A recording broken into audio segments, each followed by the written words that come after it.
Bueno, seguimos con nuestro tema. Ustedes han escuchado, han estado en un avión cuando de vuelo y el piloto les dice que ajustense los cinturones porque va a haber turbulencia. Ese es mi consejo.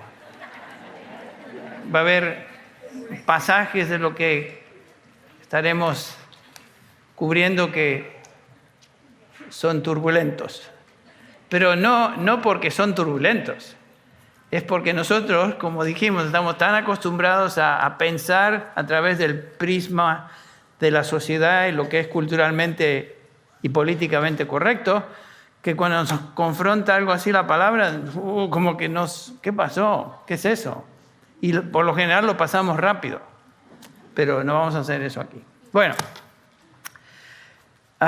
lo que estamos viendo es que somos distintos por diseño. ¿No es cierto? Somos iguales ante el Señor, lo hemos cubierto, lo vamos a ver otra vez, pero muy distintos por diseño. Pensemos simplemente repasando, porque tengo mucho material que no puedo cubrir, pero si pensamos en el Antiguo Testamento, por ejemplo, todos los libros del Antiguo Testamento fueron escritos por hombres, porque es parte del diseño de Dios. El hombre toma el liderazgo. No existe, por ejemplo, ninguna mujer que fue colocada para funcionar como reina de Israel o Judá, por ejemplo. Esto comienza a revelarnos algo acerca de lo que Dios piensa acerca del liderazgo. No hay ninguna sacerdotisa colocada en esa función para servir en Israel en todo el Antiguo Testamento. Ninguna. No hay ninguna mujer que haya escrito un libro o porción de un libro de los 39 libros del Antiguo Testamento. Aunque dos de ellos recibieron el nombre de mujeres, Ruth y Esther. No existe ninguna mujer en todo el Nuevo Testamento que haya tenido un ministerio profético continuo. Eso nos debe decir algo.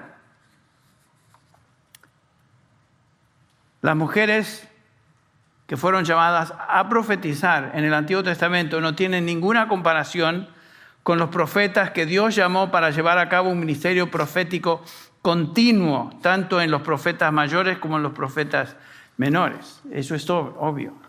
Pero ¿qué podemos aprender? ¿Qué es la lección? Bueno, a la luz de lo que estamos viendo es esto.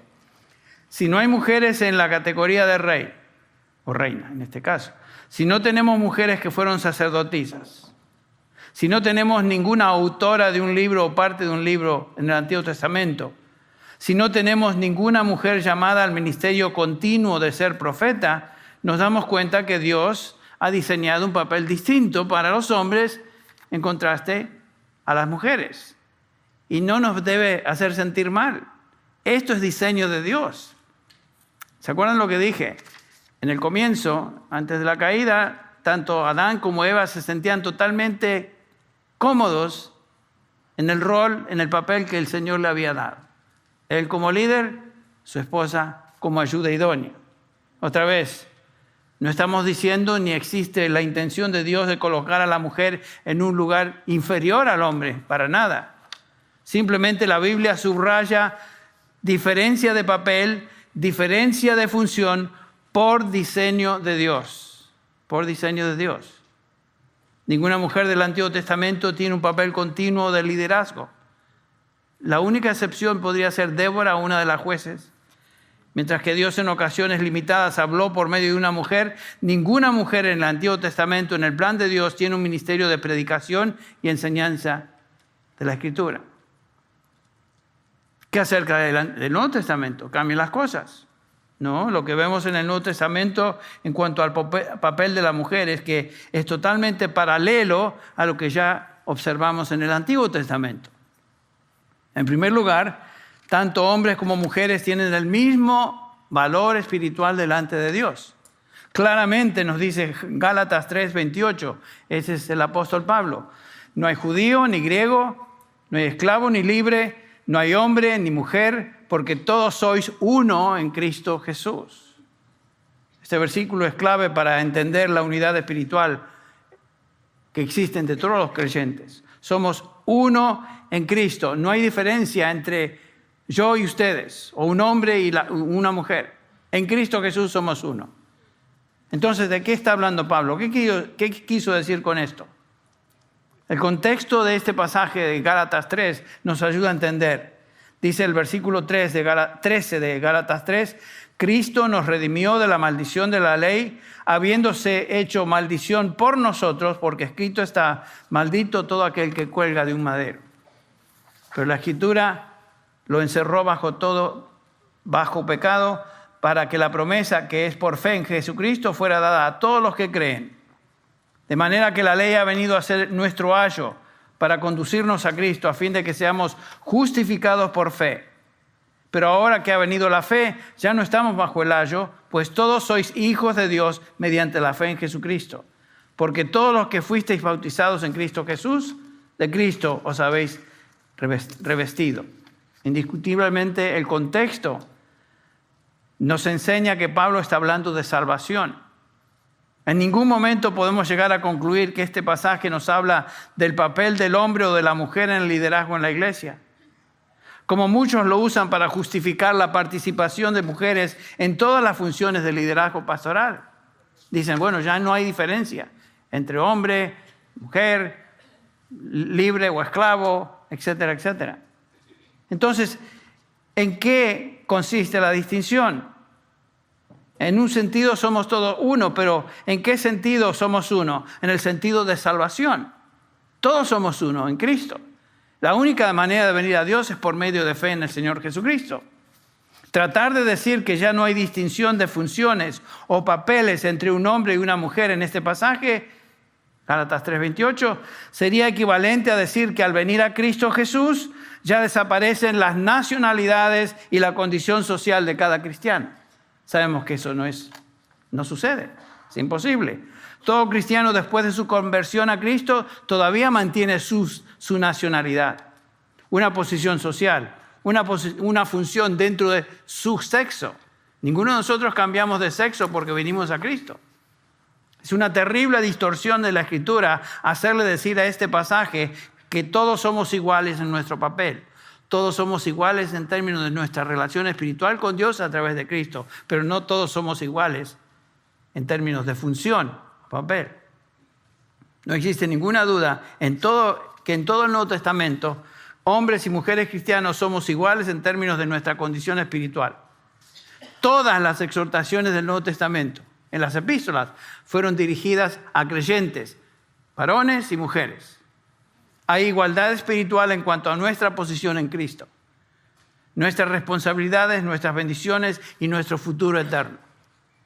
Pero estas realidades no quiere decir ni implican que somos iguales en cuanto a nuestra función o papel en la iglesia. ¿Qué de los papeles de la mujer en el Nuevo Testamento? Otra vez, paralelo al Antiguo Testamento, no hay mujeres predicadoras. No existe ninguna mujer que se denomine pastor maestro en el Nuevo Testamento. No hay ninguna mujer que lleve a cabo la tarea de anciano, obispo, pastor en el Nuevo Testamento. No hay ninguna mujer que haya escrito un libro o parte de los 27 libros del Nuevo Testamento. Todos los 66 libros de la Biblia fueron escritos por hombres. No hay ninguna mujer con el título de evangelista en el Nuevo Testamento. No hay ningún sermón registrado que fuera dado por una mujer en el Nuevo Testamento. ¿Ven lo que estamos viendo? Alguno estará pensando, bueno, Tolopilo, pero ¿qué me dices acerca, por ejemplo, de las profetisas ahí en Hechos 21:9, las hijas de Felipe? Bueno, no dice que son profetisas, sí nos dice que profetizaban. En el propósito divino, Dios usó a mujeres a veces para expresar algo de su voluntad. No sabemos cómo lo hicieron, ni dónde lo hicieron, pero en alguna ocasión sin duda hablaron de parte de Dios. Pero eso es muy distinto a llamarlas a un ministerio de predicación o enseñanza como el oficio que ser anciano requiere. 1 Timoteo 3 y Efesios 4 nos indica que los ancianos deben tener ciertos requisitos. El que desea obispado, buena cosa desea, en esta misma epístola que estamos considerando. Pero piensen lo siguiente, el que desea obispado debe ser irreprensible, Y continúa hablando Pablo de los requisitos de un anciano, marido de una sola mujer, etc. Y todos los adjetivos que ahí se mencionan son masculinos. Es obvio que el liderazgo se reserva en el Nuevo Testamento para hombres, varones. ¿Verdad que esto incomoda? Como que se quieren estirar y contorsionar porque esto molesta un poco. ¿Pero por qué molesta otra vez? Tenemos que ir a la raíz. Molesta porque estamos tan absorbidos por lo que se considera hoy en día políticamente correcto, o socialmente correcto, o culturalmente correcto. Dios estableció esto. No fue Pablo. Dios lo hizo. En ocasiones mujeres oraron y profetizaron, según nos dice 1 Corintios 11:5. La palabra profetizar simplemente quiere decir hablar o proclamar la palabra de Dios. Cada mujer en la iglesia debe estar siempre lista para hablar o proclamar la palabra de Dios. Pero esto es muy distinto a ser identificada como pastora, como anciana, como obispa o presbítera o como apóstol. ¿Cómo sería el femenino de apóstol? ¿Apóstola? Otra vez. Aunque la mujer goza de igualdad con el hombre en posición espiritual delante de Dios, eso no de ninguna manera borra las distinciones que Dios ha establecido en el papel para un hombre y una mujer en la iglesia. Es obvio que la mujer tiene un lugar muy importante en la economía de Dios. Y otra vez, repito, somos iguales en términos de nuestra condición espiritual, pero distintos por diseño en cuanto a nuestra función. Ahora volvamos a ese versículo 11 de 1 Timoteo. Que la mujer aprenda. Pablo dice. Bueno, ¿qué tiene que aprender? Bueno, a la luz de lo que vimos, tiene que aprender doctrina, tiene que aprender a ser capaz cómo aconsejar a sus hijas, tiene que tener contenido bíblico para saber cómo desempeñarse en la tarea del hogar, en las funciones que ella cumpla ahí dentro de su hogar, en enseñar a otros en la iglesia. ¿De qué manera va a poder vivir en obediencia a Dios si no conoce, si no aprende? Dice Pablo, la mujer aprenda. Dios desea que la mujer aprenda, y no solo desea, sino que lo pone en términos de mandamiento. Y el mandamiento es este, que la mujer aprenda, dice Pablo. Ahora viene esa frasecita, que entrando a aire turbulento. Que la mujer aprenda, dice Pablo, calladamente, con toda obediencia o con toda sujeción. Vemos que la mujer debe aprender así como el varón, pero Pablo subraya una distinción. Cuando la iglesia se reúne, y aquí está hablando Pablo de la iglesia reunida, debe aprender en silencio y con toda sujeción. Qué interesante, ¿no? ¿Qué es lo que Pablo está diciendo? Bueno, esa palabra en silencio, calladamente, Jesukia, es justamente eso, quiere decir silencio, que aprenda en silencio. La palabra sujeción viene de otra palabra, hupotazo, que quiere decir colocarse o alinearse debajo de. La idea es de no rebelarse, sino colocarse en el lugar apropiado, ubicarse donde le corresponde. Pablo está hablando de cómo se lleva a cabo un servicio de la iglesia. Y hay roles que debemos cumplir. El significado de aprender calladamente y en sujeción es obvio cuando lo leemos. Por eso nos salta.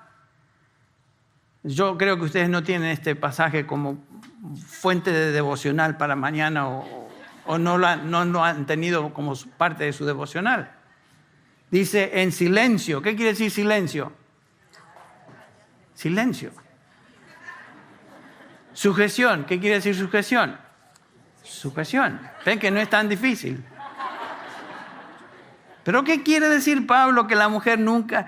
¿Será que Pablo quiere decir que la mujer nunca puede hablar? No. Está diciendo Pablo que no existe lugar ni oportunidad para una mujer de expresarse o orar, ejercer sus dones con los hermanos, con otros hermanos en la iglesia. como vamos a ver, eso no es lo que Pablo está enseñando. ¿A qué se refiere entonces eso del silencio? ¿A qué se refiere la sujeción? ¿Cómo podemos determinar el significado de esa frase, esas dos palabras en el versículo 11? Y para ello tenemos que ir al versículo 12. El versículo 12 explica los contextos donde el silencio debe estar presente. El versículo 12, ¿qué dice? Dice así, que la mujer aprenda calladamente con toda obediencia o sujeción. Dice el versículo 12, yo no permito que la mujer enseñe ni ejerza autoridad sobre el hombre, sino que permanezca callada. Y otra vez lo dice. Dice, no permito a la mujer enseñar. El silencio tiene que ver con la enseñanza pública en la iglesia. No es que no existe contexto para hablar. Ustedes notaron hoy, esta es una reunión de mujeres. El único que sobra aquí soy yo. Pero gracias a Dios que el Señor me ha puesto como pastor maestro en la iglesia. Y aquí tenemos todas las hermanas de nuestra congregación, una mayoría de ellas. Yo soy responsable por ellas, por su salud espiritual también. Y por supuesto me siento responsable por la salud espiritual de cada una de ustedes. Pero lo que Pablo está diciendo que en el contexto, este no es el contexto de la iglesia reunida. Aquí tenemos a Henry enseñando y ustedes son las hermanas de la congregación y otras. Esta no es la iglesia reunida. Cuando Pablo está hablando que cuando la iglesia se reúne para adorar, para tener un servicio, esto es lo que debe suceder. No permito que la mujer enseñe, dice Pablo. El silencio tiene que ver con la enseñanza pública. Y después agrega, ni ejercer dominio sobre el hombre. Este es el punto de sumisión. No tomar un lugar de dominio o control sobre el papel de liderazgo que fue reservado para el varón. Eso es lo que está diciendo. Entonces el silencio es en relación a ser maestra o a ejercer una función de maestro o maestra en la iglesia para todos. No es así. Dios ha diseñado un papel de sumisión para la mujer en la iglesia, no un papel de prominencia. Es obvio que en el Nuevo Testamento nos enseña que las iglesias no tienen mujeres como líderes oficiales de la congregación. No existen pastoras, no existen predicadoras.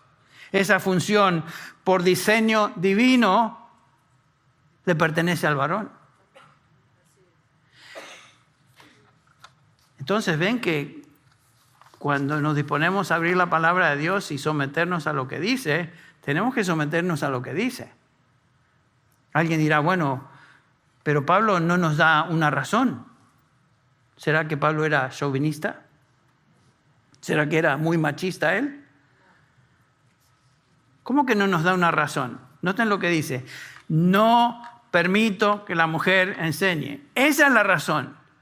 Pablo no está hablando acá como un psicólogo, como un antropólogo o como alguien que se pone a decir ideas personales. Pablo está hablando con la autoridad de Dios. Él habla como apóstol del Señor Jesucristo. Cuando él dice, no es permitido en la iglesia que la mujer hable, enseñe, esta es la razón. Dios lo prohíbe. Yo soy apóstol del Señor Jesucristo, dice Pablo. Yo no estoy hablando mis palabras. El que habla es Dios. Pablo fue inspirado por el Espíritu Santo a escribir esta epístola, como fue inspirado por el Espíritu Santo a escribir todas las epístolas del Nuevo Testamento. Dios dice que no es el papel de la mujer en la iglesia el enseñar o tomar liderazgo. La razón no es psicológica, no es social, no es antropológica, la razón es teológica. Teológica. Ahora esto, como dije, no tiene que decir que bajo ninguna circunstancia una mujer no puede hablar en un grupo de cristianos. No. Pablo, escribiendo a Timoteo, está hablando a mujeres que usurpan el lugar que le pertenecen a los ancianos. Acuérdense del problema. Había mujeres que querían sobresalir. Y por eso Pablo se dirige al problema. Pablo mismo, cuando en sus viajes misioneros, lo leemos allá en el libro de Hechos, se reunía en casas y tenía tiempo de enseñar en el contexto de familias, de varios hermanos. Sin duda había preguntas y respuestas. Ese no es el contexto al cual Pablo se refiere acá. Existía un formato que permitía a las mujeres y hombres hacer preguntas y dialogar, sin duda. Pero Pablo está hablando acá de la iglesia reunida. Otra vez tenemos que subrayar el problema que Pablo está confrontando. Falsas doctrinas se habían introducido en Éfeso. Y una de esas falsas doctrinas era el concepto que ya no había distinción entre hombres y mujeres en cuanto a su función dentro de la iglesia. Y Pablo dice, sí hay distinción. Sí hay distinción. Igualdad espiritual en Cristo no implica igualdad de función en la iglesia. El problema en Éfeso entonces era que había mujeres que deseaban ser maestras, que deseaban tener autoridad en la congregación. Y Pablo tiene que corregir eso y escribe específicamente este pasaje, versículos del 9 al 15, para lidiar con el problema. Otra vez el versículo 11, que la mujer aprenda calladamente con toda sujeción. Yo no permito que la mujer enseñe ni ejerza autoridad sobre el hombre, sino que permanezca callada. Vimos que Pablo ya manda a la mujer a aprender. El aprender la instrucción bíblica no es un privilegio limitado a hombres. Es el deber de todo cristiano. Pero vimos que la mujer debe aprender en silencio y en sujeción. Estas dos características se explican, como dije en el versículo 12. Silencio se refiere a enseñar públicamente en la congregación. Sujeción se refiere a no ejercer autoridad sobre el hombre. Lo que Pablo está diciendo es que cuando la iglesia se encuentra reunida para adorar, debe haber una clara línea de distinción entre el papel de los hombres y el papel de las mujeres. Eso es.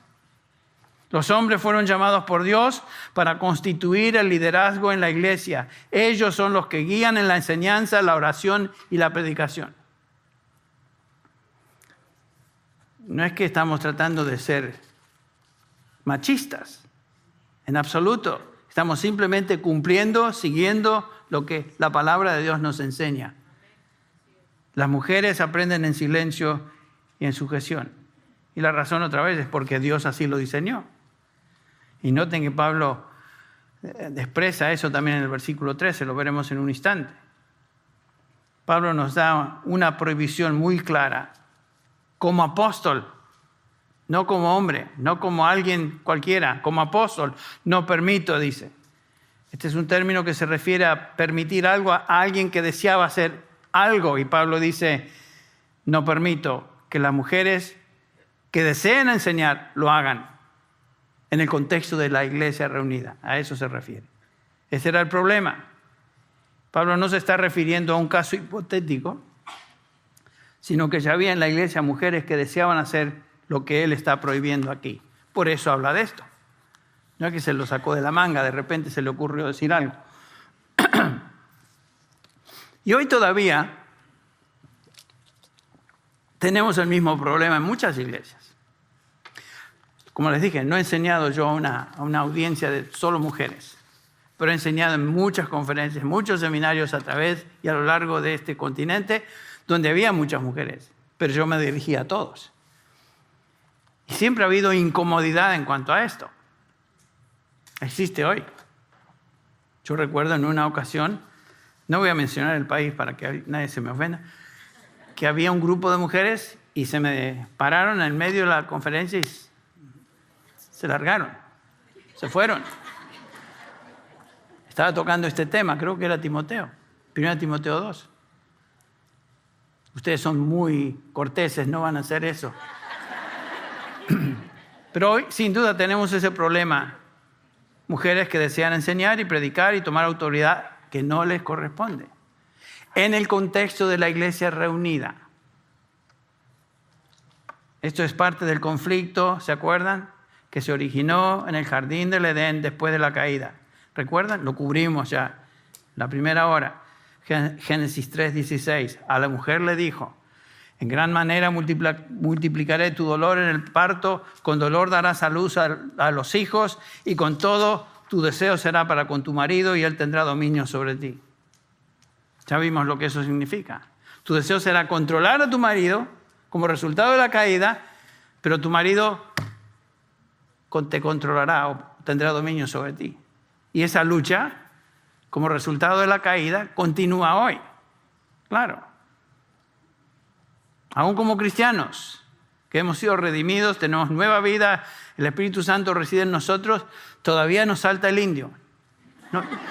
Y queremos hacer lo que la carne nos pide, y a veces la carne se manifiesta en el contexto de un matrimonio. ¿No es cierto?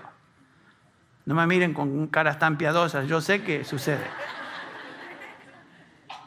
Parte de la maldición que Dios trajo sobre los hombres y las mujeres es que la mujer siempre trataría de controlar al hombre, y el hombre siempre dominaría a la mujer.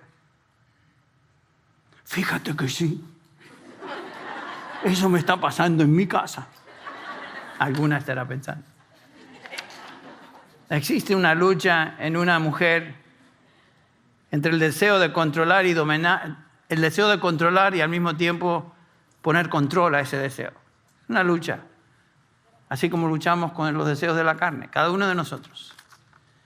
La mujer siempre, desde la caída hasta el presente, ha tratado de controlar al hombre. Esta es la tendencia que es el resultado de la caída.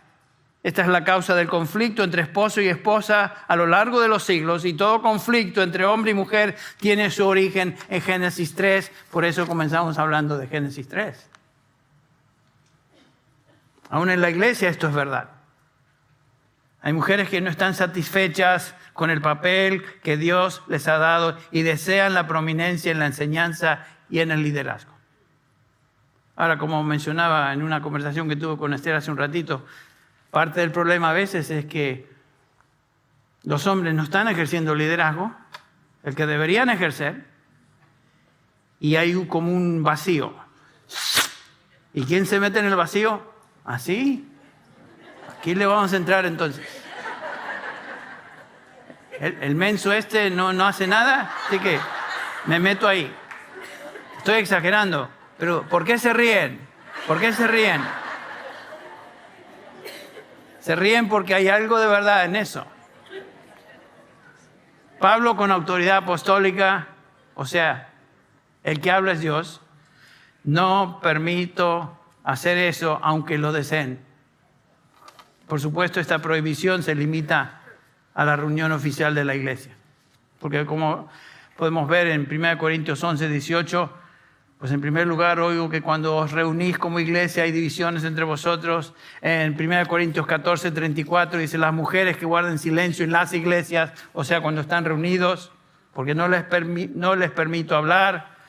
El versículo 35 de 1 Corintios 14 dice, si quieren aprender algo, que pregunten a sus propios maridos en casa, porque no es correcto que la mujer hable, que enseñe públicamente en la iglesia. El Nuevo Testamento es claro. De regreso a 1 Timoteo 2, 12, otra vez Pablo dice, yo no permito que la mujer enseñe ni ejerza autoridad en la iglesia sobre el hombre, sino que permanezca callada. Esta palabra enseñar es un presente indicativo de Daskein. Es importante puesto que Pablo no se está refiriendo a que una mujer no pueda enseñar en un contexto apropiado, hogar, estudios bíblicos, reunión de mujeres, etcétera, sino que tiene la idea de ser maestra oficial en la iglesia. Ese es el problema. Ese es el problema. ¿Quién puede negar que Esther es una excelente maestra en el contexto de ministerio de mujeres? Nadie. ¿Que tiene el don de enseñanza? Nadie. Pero se está llevando a cabo dentro del contexto apropiado. Y debe ser así. ¿Por qué? Porque el Señor lo diseñó así. Es obvio en el Nuevo Testamento que mujeres enseñaban. En Hechos 18, por ejemplo, tenemos a Aquila y a Priscila. ¿Se acuerdan de esa pareja? Como marido y mujer instruyen a Apolos. Ambos le enseñan. En Tito 2, del 3 al 4, Pablo exhorta a las mujeres mayores a enseñar a las más jóvenes. El apóstol Pablo no está diciendo que una mujer ni siquiera tiene el don de enseñanza. No está diciendo eso. Es obvio que Dios ha dotado a mujeres con ese don. Mencioné una ilustración, el caso de Esther. El punto no es el uso del don, sino dónde ese don se ejercita. Esa es la prohibición. Ese es el meollo de la cosa. En la iglesia reunida, o cuando la iglesia está congregada, los hombres enseñan. Bueno, estar en una posición continua de enseñanza en la iglesia es una posición que se reserva para un pastor maestro, un anciano llamado por Dios para llevar a cabo ese ministerio. Otra vez en el versículo 12 tenemos esa palabra ejercer, o se traduce ejercer autoridad, es una sola palabra en griego, authetein, que es un presente indicativo y simplemente quiere decir tener autoridad. Entonces Pablo está dando instrucción que claramente limita el papel de la mujer en la reunión oficial de la iglesia. Ella no puede enseñar ni ejercer autoridad. Ella no puede ser maestra ni tampoco puede tener una posición gobernante en la iglesia. ¿Por qué? Porque Dios ha establecido la distinción entre el papel de la mujer y el hombre dentro del contexto de la adoración en la iglesia. Alguien estará pensando, pero ¿qué pasa, Henry, en lugares donde no hay hombres para enseñar? Bueno, ¿qué acerca de aquellos lugares donde hay misioneras solteras? Bueno, son preguntas interesantes y todo lo que vamos a decir, pero no cambian el principio que Dios ha establecido en su palabra. Pablo no nos da instrucción diferente para casos donde no hay hombres capacitados en la iglesia, o existiría tal instrucción. Dios no viola sus principios para acomodar una situación particular. Si faltan hombres, el Señor Jesús nos da la respuesta. Orad al Señor de la mies para que envíe, ¿qué? Obreros a su mies. No obreras, obreros. Es su iglesia. Él ha establecido las funciones y papeles de hombres y mujeres en su iglesia. Este es su diseño. Si alguien quiere enojarse, se está enojando con Dios, porque el que habla es Dios a través del apóstol Pablo. Y hablando de diseño, pasemos a otro punto aquí, los versículos 13 y 14. El diseño de Dios para la mujer se encuentra descrito acá en estos dos versículos. Dice el versículo 13, porque Adán fue creado primero. El orden de la creación es esta. Primero Adán y después Eva, su ayuda idónea. Y Adán no fue el engañado, sino la mujer. Siendo engañada completamente, cayó en transgresión. Una de las nociones equivocadas que flotan por ahí es que el papel subordinado de la mujer es una corrupción del diseño original. Algunos dicen eso. Y la subordinación es consecuencia de la caída en el pecado. Pero como vemos acá, Pablo no nos dice que el orden de la creación, que es subordinación de la mujer, es el resultado de la caída, sino es el orden establecido por Dios. Es el orden de la creación. Adán fue creado primero y luego su esposa, Eva. Adán fue hecho primero, protos en griego, que quiere decir primero en rango y después la mujer fue creada. Y la mujer fue creada no como igual en función, sino como ayuda, ¿qué? Idónea. Noten que aún el simbolismo, lo que no es simbólico, fue creada del costado del hombre, nos debe dar una idea. Bueno, aquí hay algo distinto. El hombre fue creado del polvo de la tierra, la mujer fue creada del costado del hombre. Hay algo ahí, ¿no? Tiene que ver con la distinción por diseño que Dios hizo eso. En Génesis 2:18, el Señor Dios dijo, no es bueno que el hombre esté solo, le haré una ayuda, ¿qué? Idónea. Y el hombre dijo, esta es ahora hueso de mis huesos, carne de mi carne, ella será llamada mujer, porque del hombre fue tomada. Antes que el pecado entrara en la experiencia humana, Dios ya había establecido el orden de relación entre hombre y mujer. La misma verdad se enseña en 1 Corintios 11, versículo 8, por ejemplo. Porque el hombre no procede de la mujer, sino la mujer del hombre. Y versículo 9 dice, pues en verdad el hombre no fue creado a causa de la mujer, sino la mujer a causa del hombre. Tenemos que prestar atención a eso. El orden de subordinación no proviene de la caída. Dios estableció ese orden antes de la caída. Dios hizo al hombre primero como líder en la relación matrimonial y a su esposa como complemento, como ayuda idónea, para vivir bajo el liderazgo y fortaleza, protección de su esposo. La inclinación de la mujer a seguir a su esposo fue creada por Dios. Ese es su diseño original. La inclinación de dominar y controlar a su esposo viene como parte de la caída. Hay acá hermanas, todos doy por sentado que somos hermanos en Cristo. Estamos viendo lo que el apóstol está enseñando y debe haber un toque del Espíritu Santo en nuestros corazones para ayudarnos a entender. Esto no es un valor social. Esto no es algo que se le ocurrió al apóstol Pablo. Esto no es algo que proviene de los libros de antropología o sociología o lo que sea, o de la escuela donde estoy expuesto a todo ese tipo de disparates. Esto es la palabra de Dios. Y tengo una decisión que tomar, ustedes. O me someto a lo que acá dice, o continúo como voy. O no me someto. Pero ¿saben qué? Dios promete bendición a aquellos que obedecen y promete disciplina aquellos que no obedecen. Así que no nos expongamos. El orden de subordinación no proviene de la caída, sino de la creación. Dios lo hizo. Bueno, y como dije, no tiene la subordinación el origen en la caída, sino en lo que Dios estableció. No fue ocurrencia de Pablo, es parte del diseño de Dios para la mujer. Noten lo que dice el versículo 14. Y Adán no fue engañado, sino la mujer, siendo engañada, incurrió en transgresión. Cuando hablamos de la caída, hablamos de la caída de Adán, ya que él es la cabeza representativa de toda la raza humana.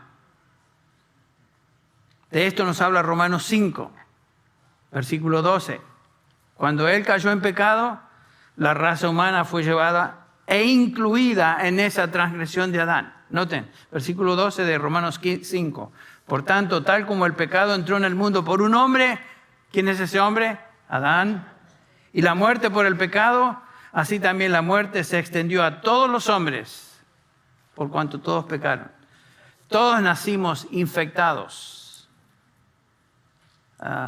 con esa maldición de nacer con una naturaleza caída. ¿Recuerdan lo que dice el salmista David en el Salmo 51? En pecado me concibió mi madre. No está diciendo que su madre era pecaminosa o había cometido pecado en la concepción, sino que dice, desde la matriz soy pecador. Tenemos que recordar que el pecado comenzó cuando Eva se salió de su posición asignada por Dios. Ahí comenzó. Su posición de subordinación a su esposo y actuó independientemente, siendo engañada por Satanás. Dios estableció el diseño. Eva, este es tu lugar. Adán, este es tu lugar en la relación. Pero ¿qué sucede? Ella peca y se vuelve independiente. Adán, por su parte, peca violando su posición de liderazgo y ahora, en lugar de tomar su posición de líder, sigue a lo que su esposa le indica. El pecado de Adán y Eva entonces no fue solo la desobediencia al mandato directo de Dios de no comer del fruto prohibido, sino también fue la violación de los papeles que Dios había establecido para cada uno de ellos. Ambos violaron sus papeles, ambos pecaron y lanzaron a la raza humana en esta condición en la cual todos nacemos. La mujer se salió de su lugar de protección bajo su esposo, fue engañada, el hombre violó su papel de líder y se convirtió en seguidor. Entonces Dios estableció un orden en la creación que no puede ser violado. existe por diseño en la relación matrimonial y como estamos viendo aquí en este capítulo 2 de Timoteo, existe, 1 Timoteo, existe también en la relación entre hombres y mujeres dentro de la iglesia.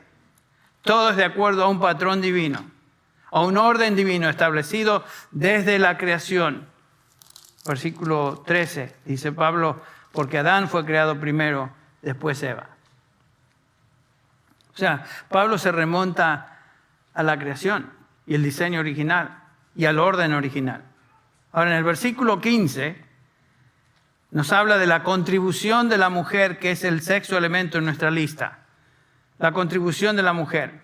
¿Cómo es que la mujer contribuye al bien de la iglesia? Versículo 14 dice, Adán no fue engañado sino la mujer, la mujer siendo engañada completamente cayó en transgresión. Dice ahí, la mujer fue engañada completamente y cayó en transgresión, aunque es responsable por la caída, aunque el hombre es responsable por la caída de la raza humana, ese es Adán. En el contexto de 1 Timoteo 2, Pablo está hablando de la mujer y su participación en la caída. Sin duda la mujer lleva un estigma particular, como la primera que introdujo la infección del pecado en la humanidad. Comenzó con Eva.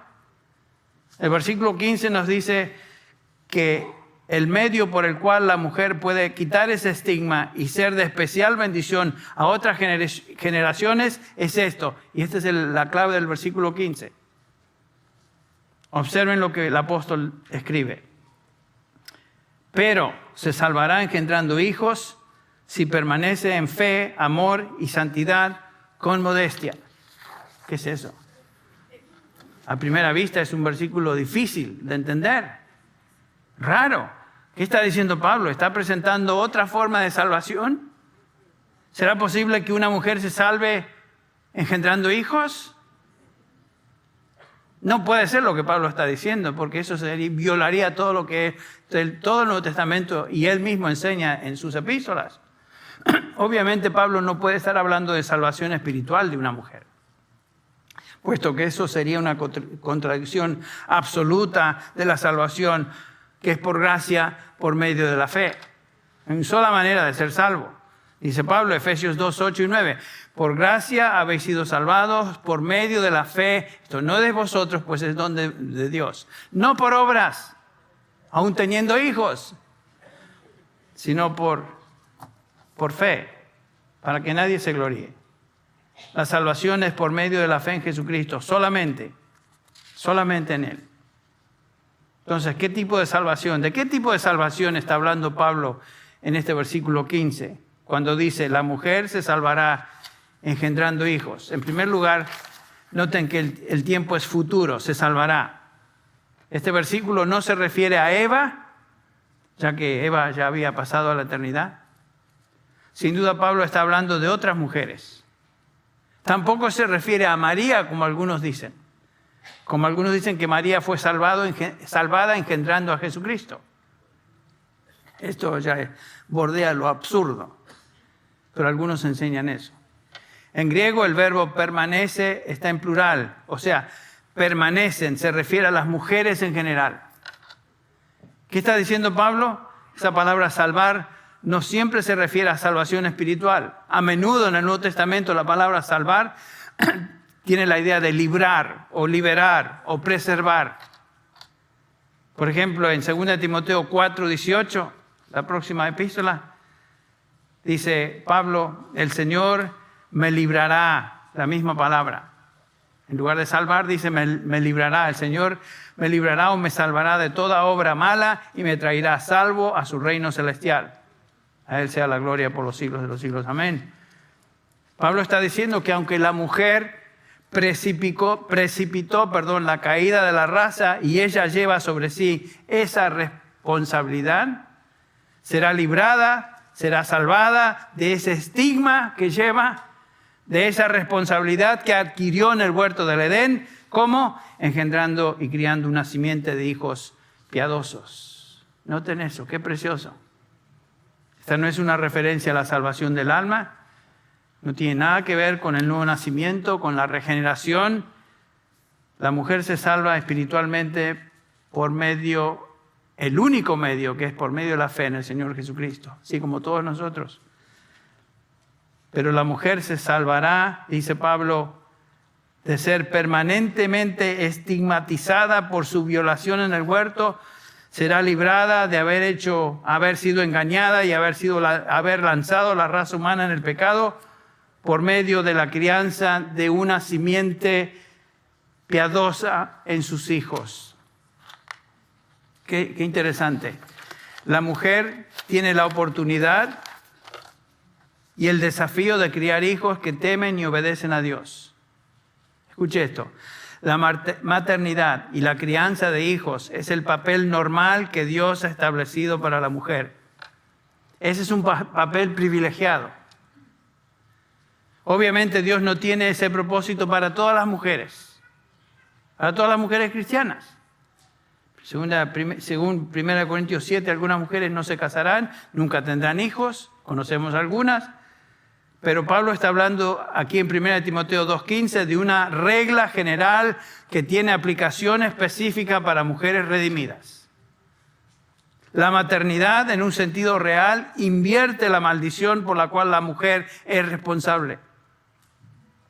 Es precioso de ver cómo Dios, por un lado, le recuerda a la mujer que por medio del dolor del parto, los efectos del pecado. Ya mencionamos eso.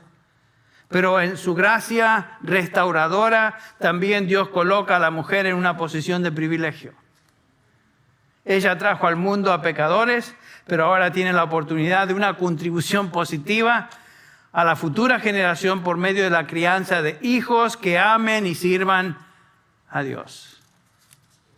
Lo que Pablo está diciendo es que una mujer debe aceptar el papel que Dios le dio. Ese papel no es de ser líder en la iglesia, cuando la iglesia está reunida, sino de ser el medio de bendición particular en su hogar, criando una simiente piadosa. ¿Cómo se puede lograr esa meta?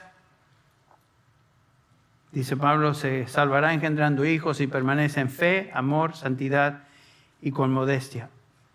Pablo está hablando aquí de mujeres cristianas, no cualquier mujer. La misma mujer que él mencionó en el versículo 10, que está dedicada a buenas obras, que corresponde a mujeres que profesan piedad. A esa mujer se dirige. Las mujeres son las que por su fe personal, su conducta piadosa y su influencia pueden impactar a hijos en el mismo camino. De eso está hablando Pablo. El ideal para la mujer cristiana se encuentra aquí. Esta es la forma que una iglesia funciona de acuerdo al plan de Dios. Dirigida por hombres piadosos que oran, como dice Pablo acá, levantan manos santos, predican, enseñan la palabra, pero siendo complementados por la influencia de mujeres piadosas que crían hijos piadosos. Esa es la función de la iglesia, de la mujer. La mujer nunca se debe sentir como ciudadana de segunda clase porque no participa en el liderazgo público de la iglesia. ¡Qué absurdo! Es como que una tuerca quiere hacer tornillo. Es imposible. Funciones distintas, iguales en cuanto a nuestra posición delante de Dios, pero absolutamente distintos en cuanto a función. Primordialmente, y por un tiempo particular en su vida, Dios ha otorgado a la mujer el papel de ser de influencia piadosa en el hogar a sus hijos. Bueno, ¿qué de mujeres mayores o abuelas o mujeres que ya han criado a sus hijos? ¿Cuál es el papel de la mujer cristiana cuando ya ha criado a sus hijos? Y ya ha levantado posiblemente una generación de hijos piadosos. O a lo mejor no. ¿Qué debe hacer? ¿Qué va a hacer? Ayudar a otras mujeres a hacer lo mismo. Noten lo que dice Pablo en Tito 2. Tito 2, versículos 3 al 5. Y aunque pasamos por aire turbulento, ya estamos por aterrizar este avión. Tito 2, versículos del 3 al 5. Asimismo las ancianas, noten que son las ancianas. no habla si son madres o han sido madres, son ancianas. Deben ser reverentes en su conducta, no calumniadoras ni esclavas de mucho vino, que enseñen lo bueno, que enseñen a las jóvenes, que amen a sus maridos, a que amen a sus hijos, a ser prudentes, puras, hacendosas en el hogar, amables, sujetas a sus maridos, para que la palabra de Dios no sea blasfemada. Noten eso. La rebeldía en el hogar trae blasfemia sobre la palabra de Dios. Qué interesante. ¿Se han puesto a pensar de esa manera? Este es el papel que Dios ha diseñado para la mujer. Este es el ideal cristiano para toda hija de Dios. Y saben que ninguno de nosotros podemos traer gloria a Dios. Podemos adornar la palabra de Dios y satisfacción en nuestras propias vidas hasta que nos coloquemos dentro del marco, dentro del diseño que Él ha establecido para cada uno de nosotros. Y dar gracias a Dios por eso. Gracias a Dios por mujeres piadosas que han entendido el plan de Dios para sus vidas y han criado o están criando hijos piadosos. Es difícil criar hijos, ¿no? Fácil traerlos al mundo. Mucho más difícil criarlos en los caminos del Señor. Pero gracias a Dios por mujeres que aunque no han tenido hijos también, algunas han entendido su función y han servido y sirven a Dios dentro del papel que Él establece en su palabra, enseñando a otras mujeres a hacer lo mismo. Gracias a Dios por eso. Como dije, tal vez este es material nuevo para algunas, para otras tal vez no han estado pensando en estos términos por un largo tiempo o no han ajustado, no han afinado su entendimiento y este seminario ha servido como... el Señor me ha hablado, el Señor me ha confrontado. Si ese es el caso, cuando Dios hace eso por su palabra, a través de su palabra, por el Espíritu de Dios, Dios demanda una respuesta de nosotros, de ustedes. ¿Cuál va a ser? ¿Sumisión? ¿O seguir como iba? ¿O qué? Hay varias áreas donde cada una de ustedes puede aplicar lo que hemos escuchado esta mañana a su propia vida. No hay duda de eso. Pero gracias a Dios que el Señor nos trajo hoy aquí. No es accidente esto, ¿saben? Todo lo que sucede en nuestra vida, todo lo que sucede en la vida de la iglesia, en los creyentes, no es accidente. Dios providencialmente nos trajo a este lugar y soberanamente nos colocó hoy aquí, bajo su palabra. ¿Con qué propósito? De que obedezcamos y seamos edificados. Vamos a orar para terminar. Te damos gracias, Señor, en esta mañana una vez más por tu palabra. Gracias, Señor, porque tu palabra es verdad y como tu Hijo Jesucristo oró, Padre, santifícalos en tu verdad. Tu palabra es verdad. Te damos gracias porque tu palabra es verdad. Y la única manera de ser santificados es por medio de tu palabra. Señor, ayúdanos a no buscar conflicto ni debate con lo que tú dices, sino someternos. Padre, yo pido que tú toques el corazón de cada una de las hermanas que se encuentran aquí. Y tal vez algunas hermanas que nos están escuchando por internet. Señor, toca el corazón de vidas, de hijas tuyas. Señor, y ayúdales a responder apropiadamente a tu exhortación, en tu palabra, por medio de tu Espíritu. Porque esta no es palabra de Pablo, es tu palabra, a través del gran apóstol Pablo. Padre, pedimos que continúes trabajando en nuestro corazón, en nuestra mente, en nuestro espíritu. Y Señor, ayúdanos a crecer más. Ayúdanos a ser más a la imagen de Jesucristo hoy, esta semana, de lo que hemos sido hasta hoy. Lo pedimos en el nombre de Jesús. Amén. Gracias, hermanas.